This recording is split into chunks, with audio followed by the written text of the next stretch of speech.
What's going on, everybody, and welcome to this week's episode of the Well Man's Podcast. My name is Brian Brosey. I'm joined by my friend and co-host, Keone Tita, and today we are also joined by a special guest, Mr. Thom King. Thom King is an entrepreneur, author, and self-described biohacker.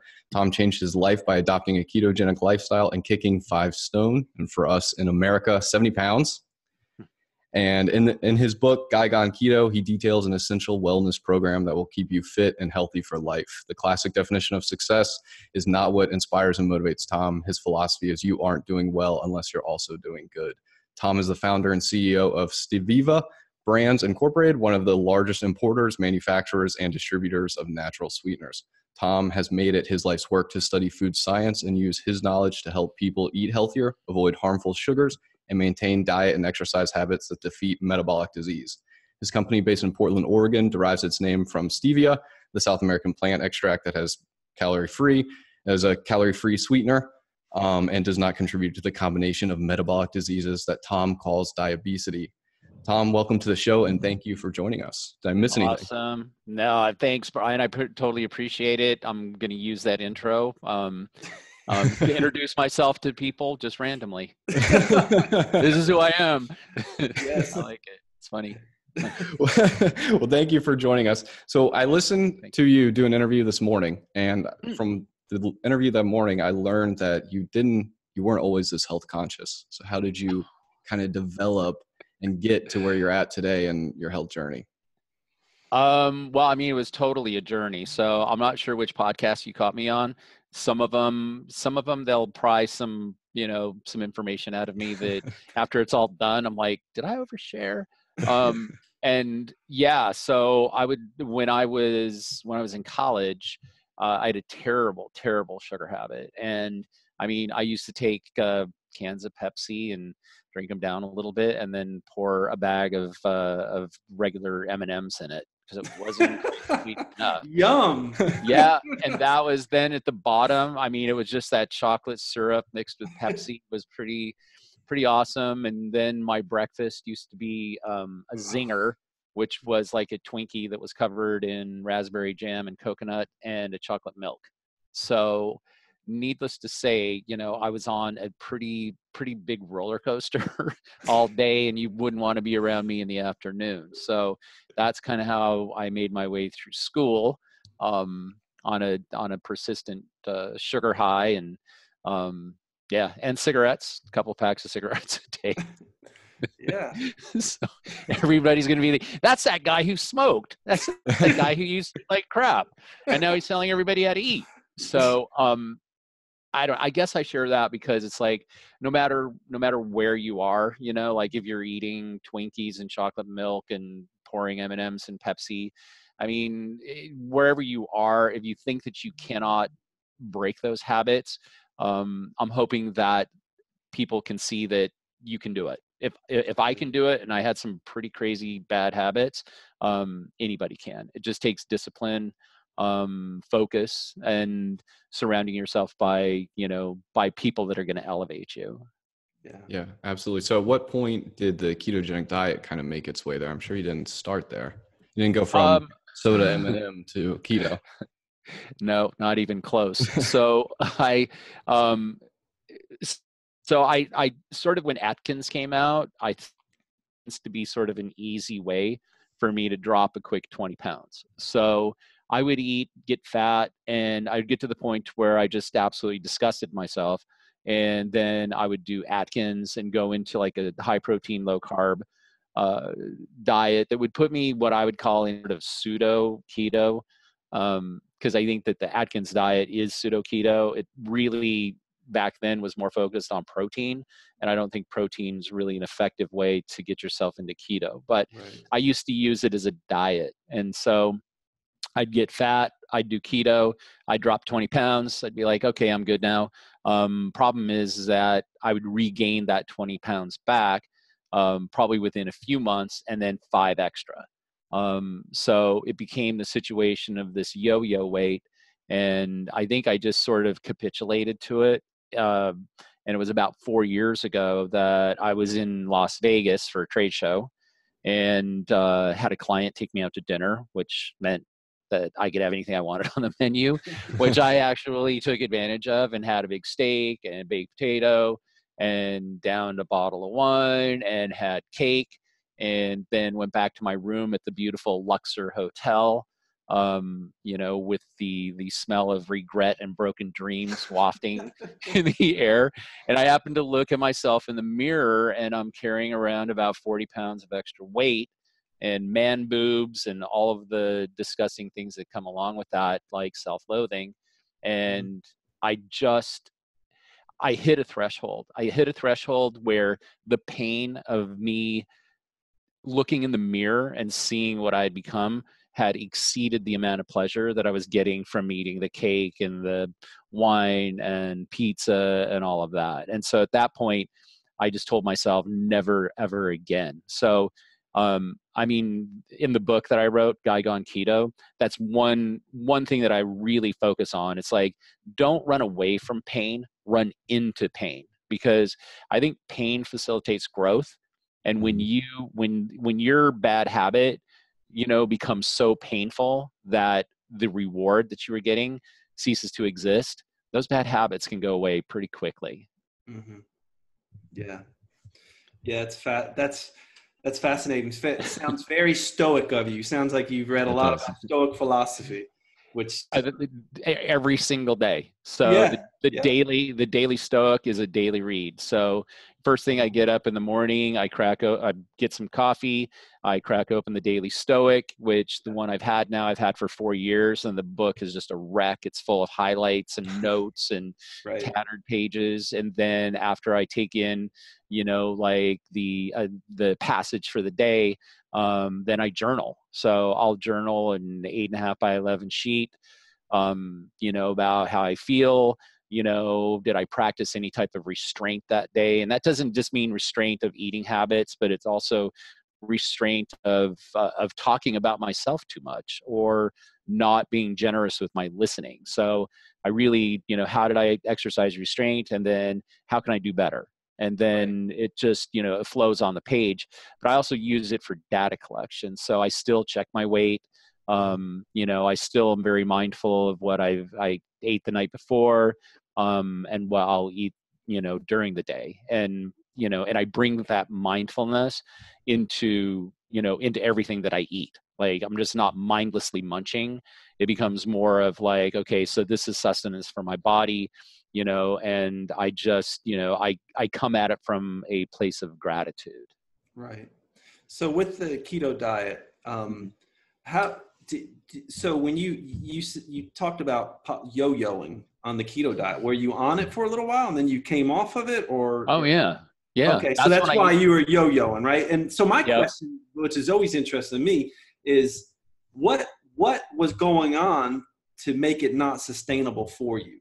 And is it sustainable for you now, or did you go from keto to more of a healthy lifestyle? No, I maintain keto. Okay. I maintain keto. It just works best for me. Okay. It's helped me with inflammation, but I think probably the coolest thing is brain function. So I did lose weight, which is cool. Everybody who's carrying extra weight always feels better when it's gone.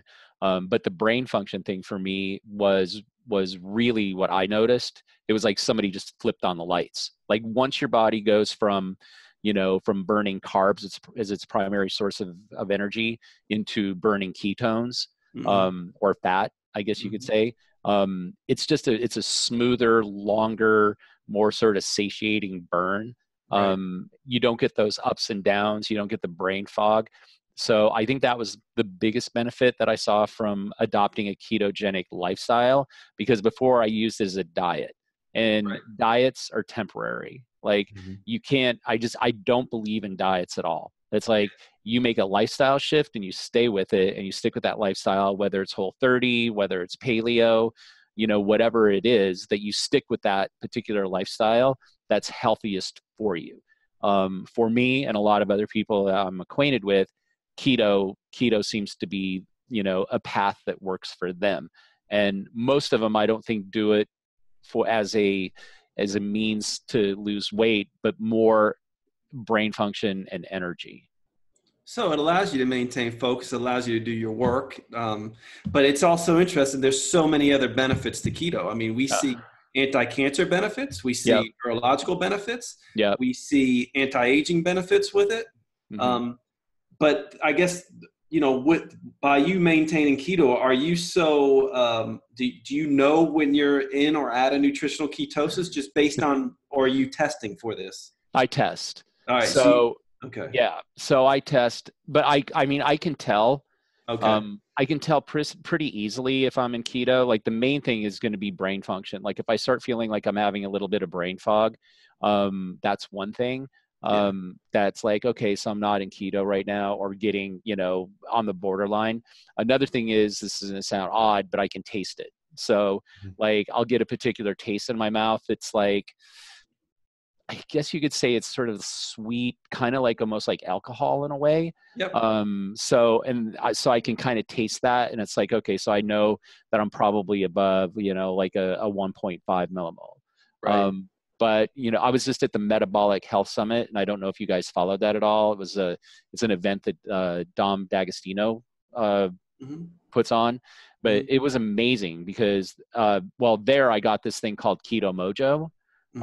Which is a thing for testing. You can test blood glucose levels, but you can also test ketones.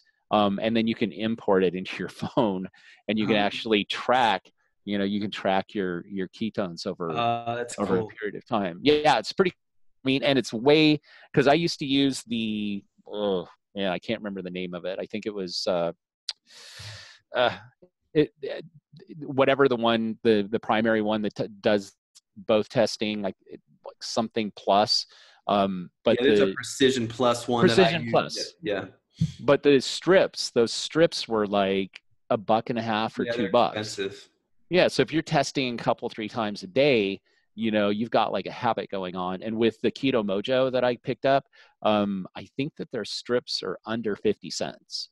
Yeah. So yeah, it's a way better deal. But I mean, at this point, I don't really test anymore. I do test, but I don't test as often as I used to, because I can feel it. Right.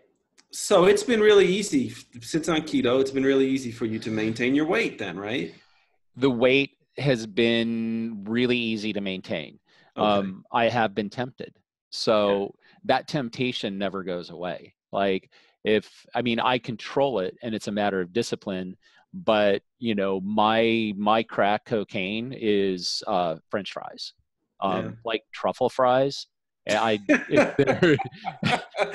sounds delicious. Oh my God! So if there's like truffle fries around, I have to leave the room.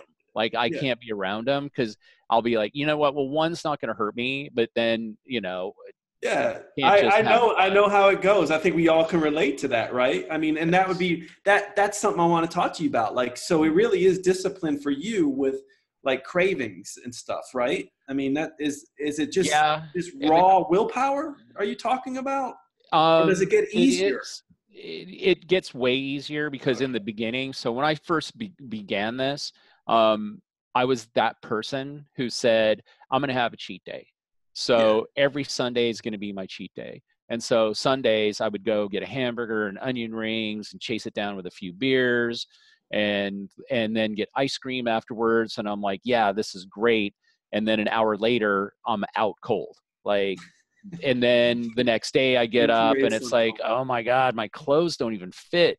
And you go through a few days of self-loathing, and then you finally get back into keto.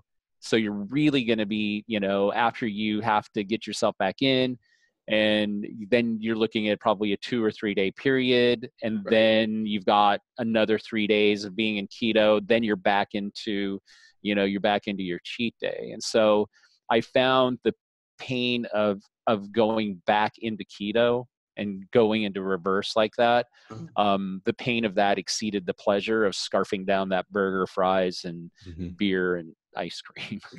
Mostly.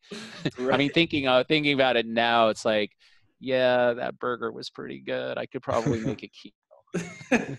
So yeah, I can relate. Yeah, I mean, it's tough, and it is mostly discipline, but I don't know. Like I'm a huge fan of Jocko Willink. I don't know if you know who Jocko is, check him out. Like he's the ultimate hard ass. Yeah. And I mean, I love following his Twitter feed, because somebody will be like, Jocko, how do I get up at 4:30 in the morning and go to the gym? And his response is, I get up. And that's all he does. And it's like, oh yeah. Oh, I know. I totally get it. And so, I use that with people that I work with. Like, how do I overcome, rejection when I pick up the phone to call a customer? I'm like, you pick up the phone and you call the customer. Yeah, right. And you just do it. Yeah. And so when it comes to it, it's like, well, how do I resist eating cake? Don't eat the cake. Right. Is it discipline? Absolutely 100% discipline. But the thing is like, if you can exercise, I think that if you exercise good discipline like that, it's really empowering. Like, and it's strengthening. It's probably like a muscle, right? If the more you act on it, the stronger you'll get, and the better you'll be in the future, with that type of thing. Absolutely. And that's not to say that I'm not without my vices. So, I would say that truffle fries, I have to leave the room. Really good whiskey. It's it's bad, right? I'm too weak. So so like a nice glass of really good whiskey is, I'll have it. I'll have it, and I'll pay that price. Right. Well, it seems like you've been able to, with some of the condiments and things that you're making, kind of work some of these, I guess not necessarily comfort foods, but these comfortable things into the ketogenic diet. So how are you able to basically turn ketchup into a ketogenic product? That was pure selfishness. So perfect. Yeah. And what's funny is, I mean, I get that question all the time, like, oh yeah, what made you think of that? And I'm like, having a hamburger with ketchup. Like, really? And I'm like, yeah, I mean, I love hamburgers, and, I can have it without the bun, but it's like, well, what's the point of having a hamburger without ketchup on it? So, I have a food manufacturing company in a 3,000 square foot research lab. And I just went down and I'm like, I'll make ketchup. I'll make barbecue sauce because I love ribs. I love barbecue chicken, and, I like steak sometimes with some steak sauce, and I love sweet chili sauce, like the stuff that you get, that's like pure sugar. So I love all of the things that I love that I missed, I made. And where the hell is the whiskey? That's what I really need. It's more in your part of the country,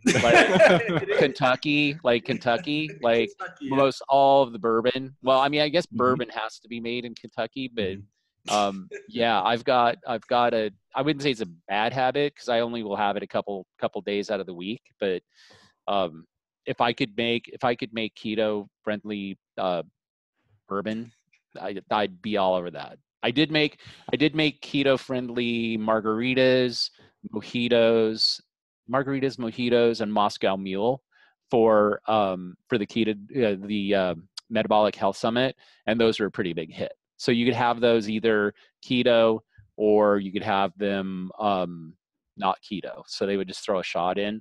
Right. So, but I also, one of the founders of that's like, hey, you think you can make a cocktail mix? And I'm like, hell yeah. And then that was it. And they're like, wow, this is really good. So yeah, almost all of the products that I make are purely made selfishly, or made by having people reach out to me on like Instagram or Twitter, or to the website saying, hey, you know what? I really miss caramel syrup. Do you think you can make caramel syrup? It's like, done. That sounds delicious. And then I make it, and then I try it, and I test my blood before, and I test my blood after. And then usually the person who suggested it, I send them an email saying, hey, I got that caramel syrup done. Do you want to try it? Yeah. Which is a silly question. And they're like, what? And I'm like, yeah, it's really good on ice cream. Let me give the recipe for my keto ice cream. And so that's how I did it. Mm-hmm. It was just grown purely organic. Like, I wasn't thinking I'm going to make $1 billion. I was thinking I'm going to have ketchup, damn it. And then all of the people that I sort of network with, they're like, well, we want ketchup too. And that's how it started. That's it. Who I wish I doesn't had love ketchup? Yeah. I know, right? And I mean, I wish I had a better story. Like, we were in the lab researching it, and it's like, no, I was hungry for a hamburger, so I made ketchup. That's a perfect story then. Well, can you speak to, like, all right, so you made ketchup. We know ketchup, a big ingredient in ketchup is sugar. So what are you using to make it taste like ketchup? Well, in this particular ketchup, in this particular case, so I've got a lot of different sweetening compounds that that I use, and there's one in particular that's really just that's just really coming out to consumers just now. It's called allulose. Oh yeah. And it's so I've been working with allulose for like the past 5 years, and it's really amazing. So think fermentation. So it's made from enzymatically treating fructose. And so the metabolite that's left behind is allulose, and it's considered a rare sugar. It's still a saccharide, but it doesn't affect blood sugar levels, and it doesn't affect ketone levels. In fact, it'll drop your blood sugar level slightly and raise your ketone level slightly, which to me, I'm like, all right, I need to know the science behind that, or the voodoo, whichever one. But the science behind it was pretty interesting, because there's a little bit of the enzyme that's left behind. And then when it gets into your, when you're metabolizing it, it actually blocks your system from being able to properly metabolize carbohydrates. So those things just end up going right through your body, through your urine and feces. So, if you guys want, you can, or even any of your listeners can shoot me an email or a DM, and I can get you the scientific white paper on that. That'd be great. Yeah, pretty interesting stuff. But the fact that it's a saccharide, or a sugar, is interesting, because it participates in Maillard, which is the interaction of proteins and sugar that causes caramelization, browning, sort of the alchemy, if you will, behind baking. And so it's really the only sweetener that's out there that doesn't affect blood sugar levels, that does participate in Maillard. So it makes it super easy to use in sauces and glazes, because, when you're barbecuing, and, you have, and it gets that roasty sort of shell, really delicious stuff. That's the product of Maillard, because it's the sugars interacting with the proteins that are in the meat that build that shell. So I see. You're right. That's sort of my go-to, the one that I'm most excited about. So, but the FDA still considers it a sugar. And so on your nutritional facts panel, you have to label it as an added sugar. But from what I understand from three manufacturers that hold the intellectual property rights to that's going to change within the next few months. And it's going to be, then they're just going to pull it away from an added sugar or a carbohydrate. It'll have its own line item, sort of like erythritol. If you ever see like things that have alcohol sugars in it, they have a separate line that says alcohol sugars. Right. So that will be the case, hopefully in the next couple months, for allulose.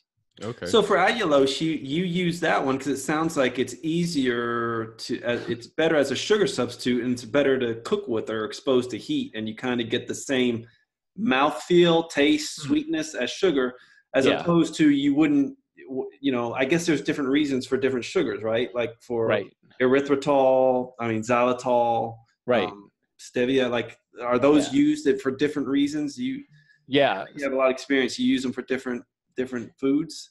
Yeah, I do. So depending on the application. So when I have like a customer come to me, and we start asking about what they're currently using or what their dream is for their product, that's how we can sort of ascertain which particular sweetener or sweetening combination is going to work best for them. So the issue with allulose, and I shouldn't say it's an issue, but one of the things that you need to be aware of with allulose is it enters Maillard at about 130 degrees Fahrenheit, where you're going to be entering Maillard with sugar at about 160 degrees. So you just need to cook things at a little bit lower temperature. Allulose is also 70% as sweet as sugar. So we add a little bit of stevia and monk fruit to bring it up to parity. So that's one thing. Another thing about allulose too is that in the powder form, it's very hygroscopic, meaning that it draws moisture. So if you were trying to do a powdered drink mix, so if you're trying to do a powdered drink mix and you have it in a contained package, it within a month or two or three, you're going to have a brick, just like you would if you're using fructose. So you'll have to add some desiccant, desiccant agents to it, and like some people use silicon dioxide. I tend to lean more into diatomaceous earth because it's natural and it also has some health benefits. So if you use that, it sort of offsets a little bit of the hygroscopic effect. But then if you're really looking for something that you need to extend shelf life on, then that's when we start looking at polyols like erythritol. And so erythritol is not hygroscopic. You can really extend shelf life with it. And it's also 70% is Swedish sugar. So you really need to augment it with stevia and monk fruit. It's an alcohol sugar, so it can, in large doses, increase water activity in the lower intestine, which could lead to disaster pants if you have too much, or cramping prior to disaster. But it's that effect is less than xylitol from what I see with my patients. Well, right? Xylitol have that effect too. Yeah, xylitol. So they erythritol has the least amount of GI impact. Yeah. Xylitol has more GI impact, so you wouldn't want to use it in a beverage. It has an antimicrobial effect, which is great if you're going to use it in like toothpaste or mouthwash. It's toxic for dogs, so you want to make sure your dog stays away from it. And the best that you can get is probably derived from birch. But birch xylitol is super rare though. Most of the xylitol that you see in most of the mass-produced chewing gum is from China, and it's made from corn, like a corn glucose substrate. And then from that point, your other alcohol sugars are going to be maltitol, mannitol, sorbitol, and you most definitely want to stay away from those. Well, it's interesting. All the candies, most of the candy in stores are maltitol. They give you, you get a few too many of that, you're going to be in the bathroom all day or crampy. Or people won't want to be within a 50-foot radius of you. I had that experience in Vegas. So 5 years ago, I was in Vegas. And there was a candy store, and they had this little candy vat, and it had sugar-free gummy bears. And like gummy bears are almost as much of kryptonite for me as truffle fries. Yeah, and I'm like, oh my God, I got to have these. And so I'm like, this is a total cheat food. And I'm rationalizing it to my girlfriend at the time. I'm like, this is a cheat food because this is going to be mostly gelatin. So this is protein. I can have this. And so I ate the whole bag. And maybe 15 minutes later, like she went out and she came back into the room and she's like, oh my God, what happened in here? I'm like, I don't know. I can't explain to you what happened. Yeah, just we know what happened. Leave the room. Oh, I know exactly what happened. And after that, I'm like, I don't even like gummy bears anymore because of that situation. So well, I just stay away from all that, the maltitol sweetened stuff. There's so many better products out there to sweeten things that are much better for you, you know? Yeah. And I mean, and also you could just use stevia or monk fruit. I mean, as long as you're using a high grade and it doesn't have like maltodextrin in it. I mean, that's the I think the real problem with a lot of sweeteners that you see like at Starbucks. You know, it's like, oh yeah, this has sucralose in it. Well, it might have like less than 1% sucralose, but the rest of it's maltodextrin. And you see the same with aspartame, with maltodextrin, and even the stevia packets.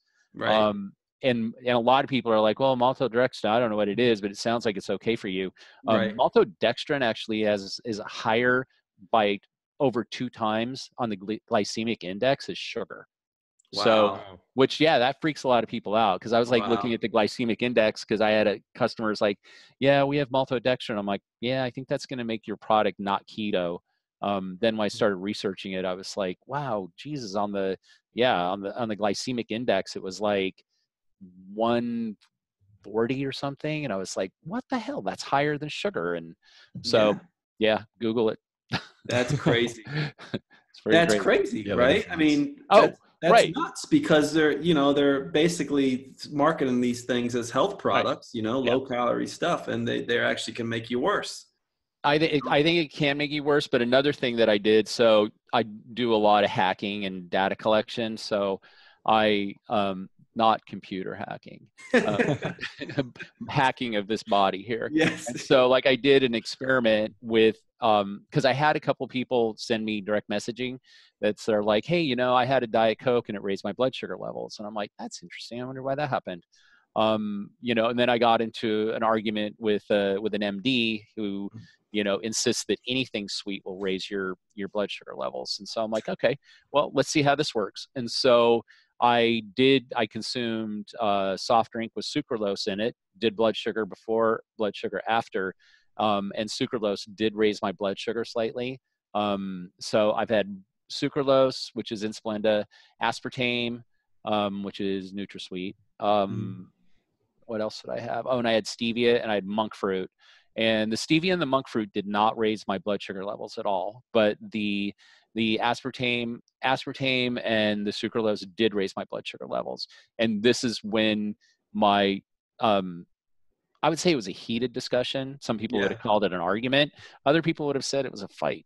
But because the doctor's like, no, this is what happens. And I'm like, I'm not sure that you're right about that. And what comes up for me is that your body has receptors and knows how to metabolize things that exist in nature.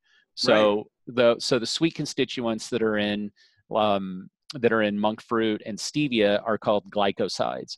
And glycosides, they exist in nature. So like if you pick up a piece of grass and you like chew on the root, and you're like, oh, that's a little bit sweet.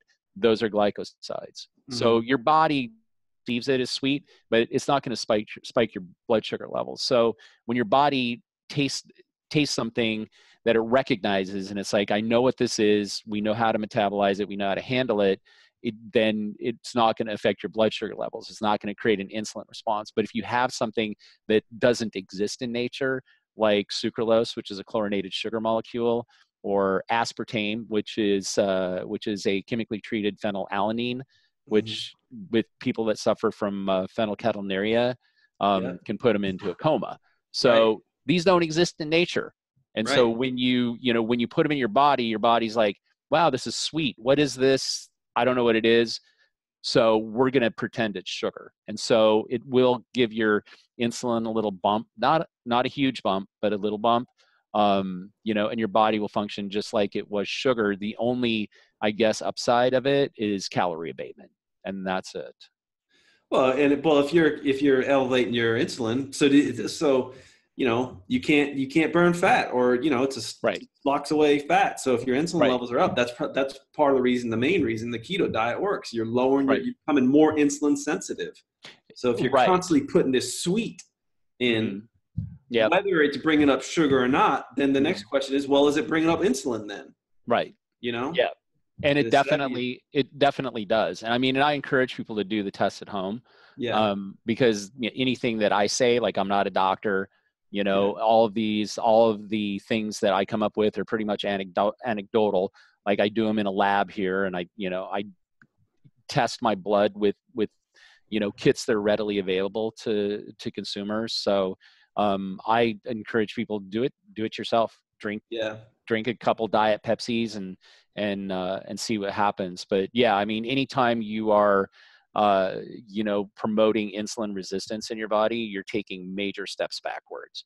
And absolutely, and that's one thing that the ketogenic diet makes you very sort of insulin sensitive.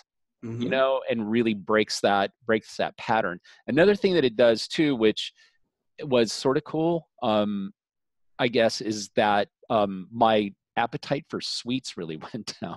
Yeah. So I found things that I was normally eating that were super sweet, that I would eat them and I'm like, oh, I can't even eat this. It's so sweet. So I'm not sure scientifically how that works unless your body just adapts. But that's one thing that I noticed, is that my craving for sweet stuff really dropped, and I guess my cravings for savory kind of increased. Yeah. Well, it's the thing that's fascinating to me about the ketogenic diet, and to some extent intermittent fasting, is those are two like natural ways to lower insulin. And Brian and I've talked about like what is the mechanism for lowering that weight thermostat in your brain, and I think it ultimately goes back to staying insulin sensitive, right? So that you don't have that rebound weight gain. So if you stay insulin sensitive, you can bring down that weight thermostat over time without having to yo-yo like. Right. So for some people who are on keto who don't maintain it, they may experience that yo-yo effect. Right. I think there's a time to reset. There's a set amount of time to reset that weight thermostat from being more insulin sensitive. Yeah, and I think you bringing up intermittent fasting, hugely important. And I also think doing extended fasts. I mean, there's so many health benefits to both of those. Like I try every quarter, I try to do between a 48-hour to 72-hour fast. It's just so good for you. I mean, it's good for you because your brain is able to really go into a deep cerebral flush.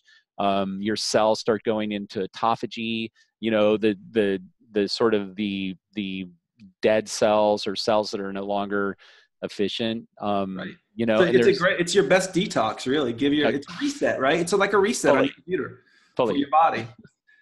Yeah, and the other thing about it is, right, so that's also another way to stay in nutritional ketosis too. So for some people who cannot be as strict, or who are learning to be better about getting their carbs in, a lot of times they can offset that meal, whatever it would be, chocolate cake or truffle fries. Truffle fries. by then saying, okay, I had my cheat meal. It's part of my learning process. Now I can fast. And it's kind of like a reset, and I can get back into nutritional ketosis. And then if I want to extend the ketosis, I break my fast with a ketogenic meal or whatever, and then try to extend it out a little bit more. Two very easy ways, it seems, once you get into the lifestyle and you hit the key there. It has to be a lifestyle, and I think it 100%. But it's two very easy ways that don't require medication, don't require spending money. It's just basically choices. In fact, intermittent fasting saves you on your food bill, because you're not eating. That's all you have to do. You don't have to eat. But these are two most powerful ways to improve your health. Amen, brother. And it goes back. This is what fascinates me. It goes back to Hippocrates. He said, if you don't know how to heal somebody, fast them. Yeah. Fast them for a while. And now we're seeing with research that it's coming to fruition. I mean, we're seeing it in the science. So I am a huge believer in fasting. And my sister has a saying. She's like, the best condiment is hunger. Yeah. I was like, oh, damn. I'm going to use that. And I just use it. There you go. Yeah. My sister, Kin's King. Give her credit. Yeah. I will give her props. And it's very interesting you said that, because the other thing about that is this goes back into philosophy a little bit, the Epicurean philosophy. It's about, people hear Epicurean philosophy and they're thinking, they're just hedonism, lots of sex, lots of food, just gluttons. And it wasn't about that. Right. It was about creating space between your pleasurable events so that you really can enjoy your pleasurable events. And then it's also, if you are fasting, like you were talking about with keto or doing the ketogenic diet, well, you feel focused, you feel better then. And it's being in tune with, that's pleasurable for you. It's more pleasurable than making yourself sick by overeating or whatever. And that's 100%. 100%. My favorite sort of meal, I wouldn't even say it's a meal, but my favorite thing to eat when I'm coming off of a fast is like a bowl of chia seeds that have been soaking in coconut milk. That's it. It's super simple, super fatty.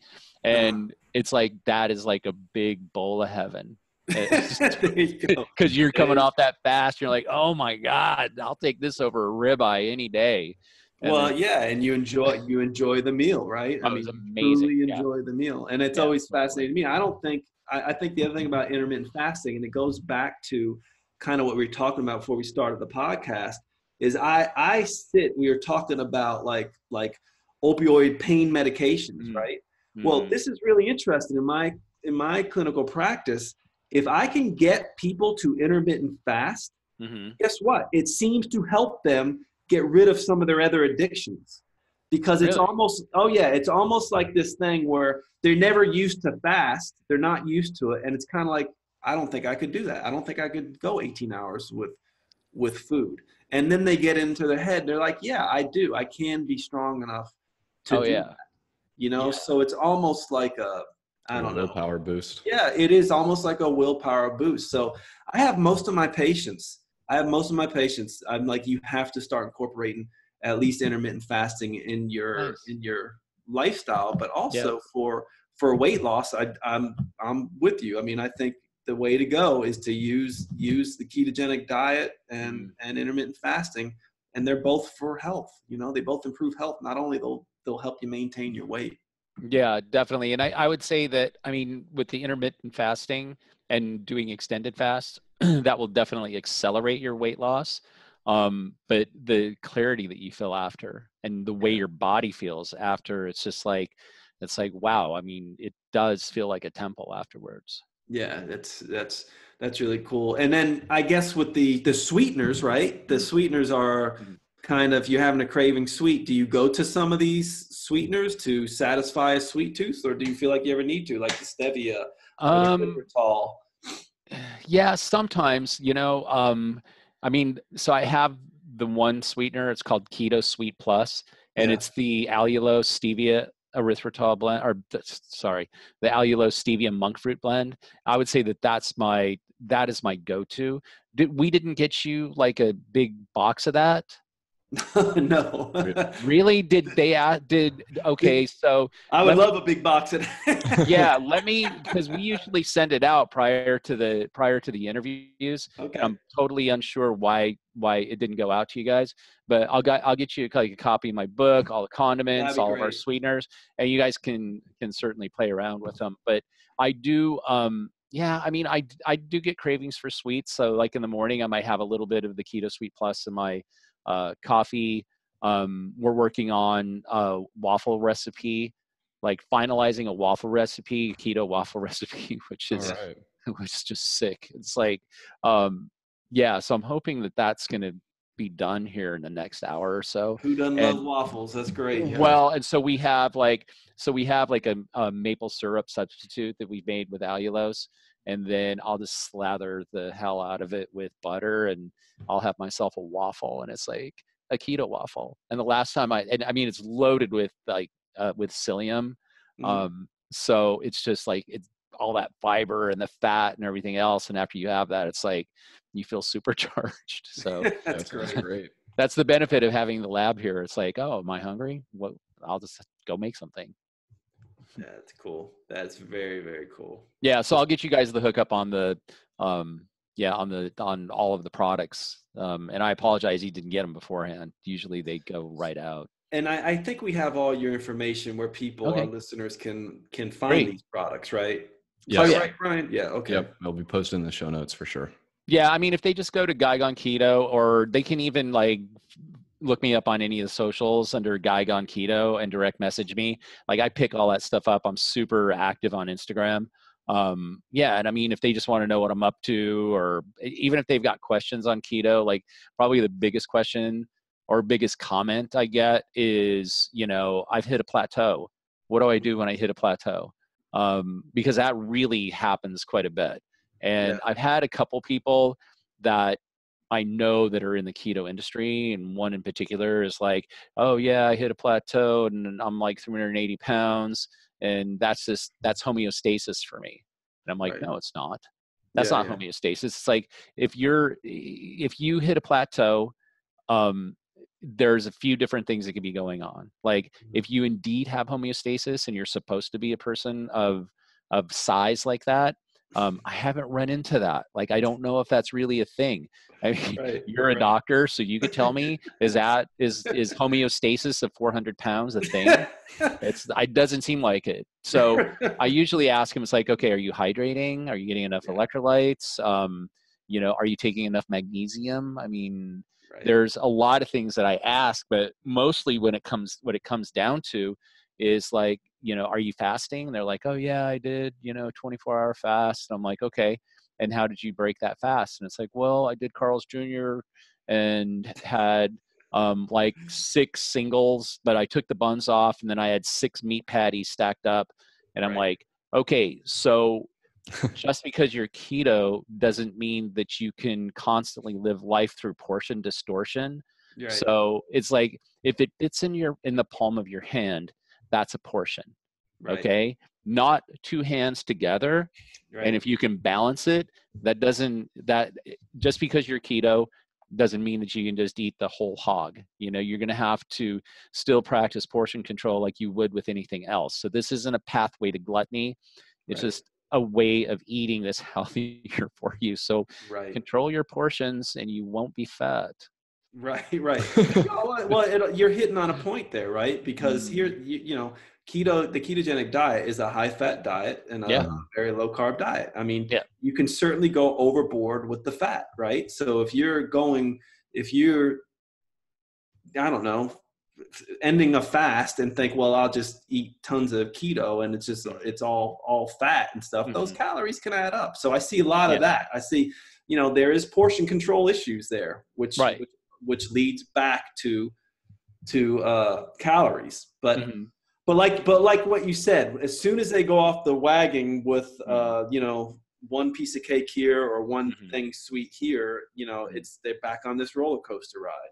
So. Completely. And another huge misnomer for me is that the ketogenic diet is a high protein diet. And so if you're going to be eating 6 hamburger patties, that's going to throw you out of keto, because if you're just eating steak, or you're eating, you have so much protein, that protein, if your body can't metabolize it all, it gets stored in your muscles as glycogen.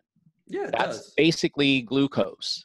It's just stored in your muscles, and when you need it, you'll be able to tap into it. But we're not literally cavemen anymore being chased by saber-toothed tigers. So we're not and we don't go through mass famine that requires us to have, 60 days worth of fat and glycogen stored up because, winter's coming and we're not going to have anything to eat. So our bodies are still primitive that way, but they're storing that stuff. So if you're going to, go on a ketogenic diet thinking, well, I will just eat steak and cheese and I'm going to lose a bunch of weight, that's not going to happen.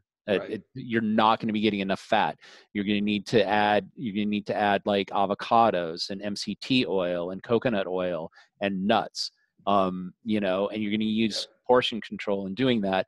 And another thing too is fiber. Like if you're on the keto diet and you're not taking enough fiber, meaning so the ketogenic diet is usually 70% fat, 20% protein, 10% carbs. And those carbs generally come from cruciferous vegetables, like stuff that grows above the ground, like broccoli, cauliflower, and things like that.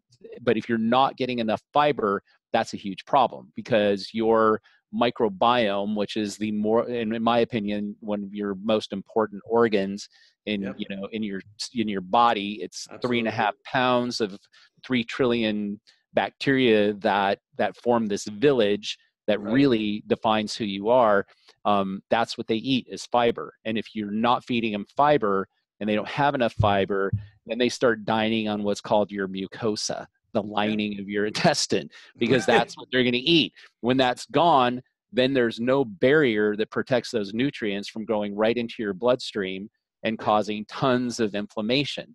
So if you think all you're going to do is eat burgers, with no bun, you sorely are misinterpreting the keto I diet. see that a lot. That's a big mistake. Veggies and fiber. Get this fibrous veggies in your system. Feed your village with really good, high quality fiber. Fresh vegetables. It's more than a village. It's like a mega metropolis city of those It is. gut bacteria. I mean, you have more of those than you do human cells. Isn't that crazy? Yeah, it's crazy. It makes you think, what does it mean to really be human because of that? But I think that's what defines us. Like, I mean, I can go so deep into the microbiome because it's right. I'm obsessed by it. And that's, I would say, out of like all the biohacking that I do, hacking my microbiome is what I do the most. Like introducing different strains of bacteria, introducing different combinations of fibers, soluble and non-soluble fibers, and then gauging the results. Like, am I getting, is the diversity of my microbiome expanding? And then just keeping track of inflammation markers, how often am I getting sick? All of it. And I mean, I picked up a antibiotic resistant upper respiratory infection last year. And I was definitely circling the drain. And so I had to take antibiotics or die. So I chose antibiotics. But the doctor, the doctor's like, I'm like, dude, I haven't had antibiotics in over 20 years. And he's like, well, you're lucky you're going to have them now. And he's like, here, you're going to be on these for 21 days. And I'm like, 21 days? That's crazy. And so he's like, you need to start now. And I'm like, wait a minute. So I'm like, do you have a baggie? So I actually took a stool sample in his office and packed it up and put it in my freezer and sent it off to Ubiome and did the before and after. And it is crazy. So before, I was like in the 89 to 90% of diversity. And after the antibiotics, I was like 0.01% diversity in my microbiome. Wow. Yeah, you set off a nuclear bomb in your gut, right? I mean, just basically took a flamethrower to my village and burned it down. Right. I was so sad. I'm back up to 80% though. That's great. That's cool. Well, you speak to how important that is. Like, I feel like a lot of it becomes cliche because a lot of practitioners like myself and like you will talk about, taking care of your microbiome through probiotics, prebiotics, and stuff like that. And, people who aren't familiar with it really know how important it is. Like, the crazy witch doctor down the street is saying some crazy stuff about bacteria, Well, I mean, I really journaled a lot about what I was experiencing. And so once I nuked my microbiome, I had a lot of feelings of anxiety, which I never get. And I was still meditating, practicing yoga, started sleeping a lot, like depression sleeping on the weekends. So I noticed a lot of sort of, evidence of like a real lack of serotonin because a lot of your serotonin is produced in your gut. And I noticed, some things were going on and journaled about them. And, then I went on like this protocol of VSL3. Are you familiar with that? Yeah, I am. Woo! That's rocket fuel. So I was doing three packets of VSL3 with 3 tablespoons of inulin and 3 tablespoons of psyllium and bentonite. And it's that'll have an effect. Yeah. Well, that's cool. Are you formulating anything like that? I do, but I don't. It's not part of my it's not part of what I sell or anything else. But I will bring it into work. So I usually create a liquid substrate of just purified water and inulin, and then I'll drop in some VSL3 and like 3 different. Like I have a 13 strain that I get from Custom Probiotics in Glendale, California. And so I'll put those in that substrate and let it set for 100 hours at 100 degrees. Let's let it sit in a pot with a sous vide in it. And then I drink that. Wow. And it's really a wow factor for you, right? I mean, that's man. Yeah, that's cool.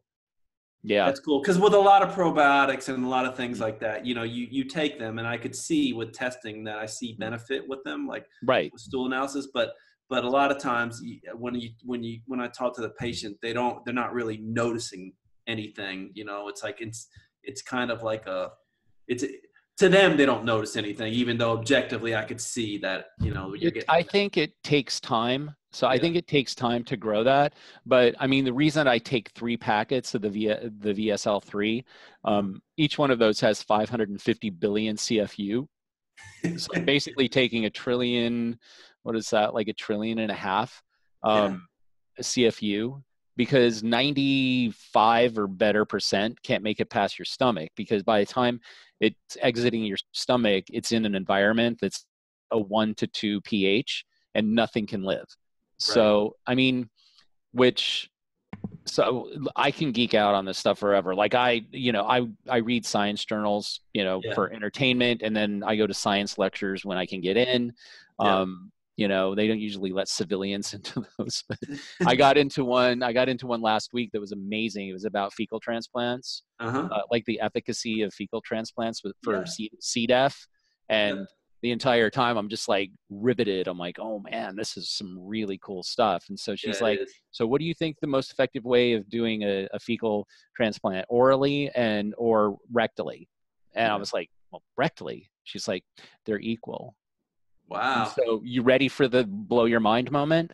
So I'm like, how can somebody choke those down? And it's like, okay, so we take the stool, and evidently Portland is one of these places where it has like the best stool, because people, eat naturally and meditate and stuff. So there's just tons of really good stool here. And so she's like, we get the stool, we put it in a blender, and the whole time I'm just like, I'm going to get sick.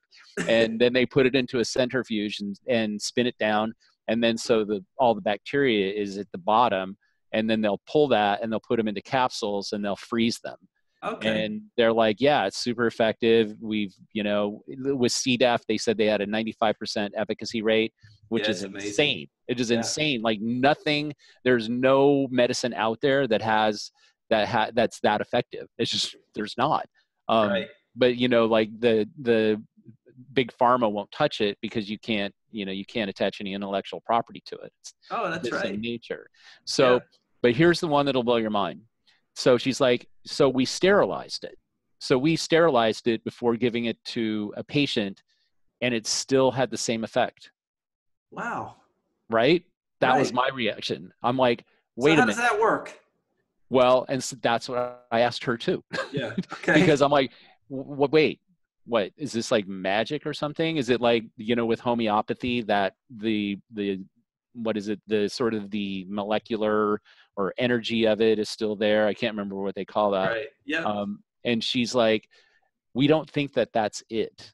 We think that it's either the metabolite or a bacteriophage that's left behind, because the temperature is high enough to kill bacteria, but it's not high enough to kill all the viruses. So either a bacteriophage is left behind, or there's something in the metabolite that's left behind that's treating C. diff. And then my mind is just going 1,000,000 miles an hour. I'm like, hey, can I get your email? I need to reach out to you. And, they escorted me out of the building. Not really. But then I was just like, wow, I think that the secret to all of this is genetically modifying bacteriophage to attack cells like that, because they're already in our body. Right. So, think about all the cures you can do with that, right?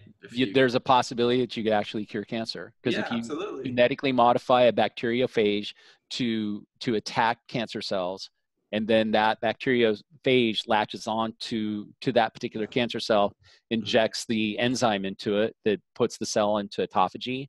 Yeah. Your cancer basically goes out your urine and feces, and it's a non-invasive way of treating cancer.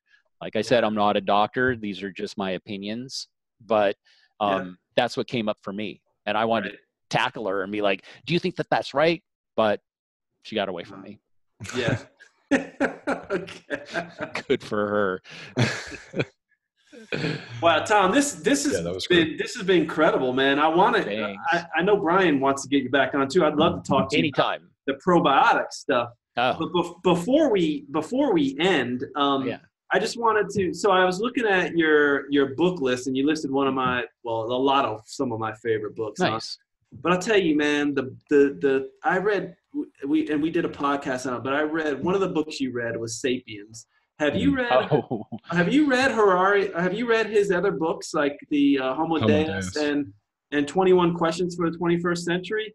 I mean, they're fascinating books. They are, and they're also tomes. So that's part of. Man, I got them through in like 3 or 4 days. I couldn't put them down. Whoa, yeah, it was really cool. Reader. Well, those. I mean, when you like something, I know. Sapiens took me. Oh my God. I think it took me a month to get through Sapiens. Yeah, I was, it was riveting. I started in on those, but I have to, so I do like a review of a lot of books that I read, and those are the ones that I just really want to take my time with. Yeah, you should. So, they're on my nightstand, and they'll be read. Not in 3 days, but they'll be read. Yeah. I'm impressed with that. Yeah. Anyway, those are my 3 favorite for this year, and I was like, yeah, here's a man after my own heart with his book list. Brian and I've read a lot of those, especially the Stoic ones. The Daily Stoic, Obstacle is the Way. I feel like they really can enhance somebody's life, like you would. 100%. I mean, I start my day every single day with that, like Stoicism. Because I have so many balls in the air that it's like it's hard to like maintain. Like a lot of times it just is organized chaos. And I mean, Stoicism has helped me so much. It's like leveled things out for me, where it's like you get these emotional highs and lows where it's like it seems like the crap is hitting the fan. It's like, oh my God, the end of the world, the house is on fire. And I don't have that anymore. It's sort of like, okay, so we'll just deal with this. And if it's like this blew up, and it's like, good, it gives us a chance to get another piece of equipment that'll work better for us. So it's gives you a learning chance. It's another chance to learn. And we're all kindred spirits, man. This is we are. So I would love to have you back on. I'm thrilled. Yeah, absolutely. Thanks for coming on. Really appreciate it. Yeah, fully my pleasure. I really appreciate it. Yeah, thank you so much, Thom. And you can check him out at guygoneketo.com and on social media. And you said that was Guy Gone Keto as well on social media? Yep, Guy Gone Keto. You look it up, you'll find me. Track me down, stalk me. We'll have links in the show notes so you can stalk them. Thank you so much, Thom. Thank you. Have a great day, guys. All right. Take care. You too.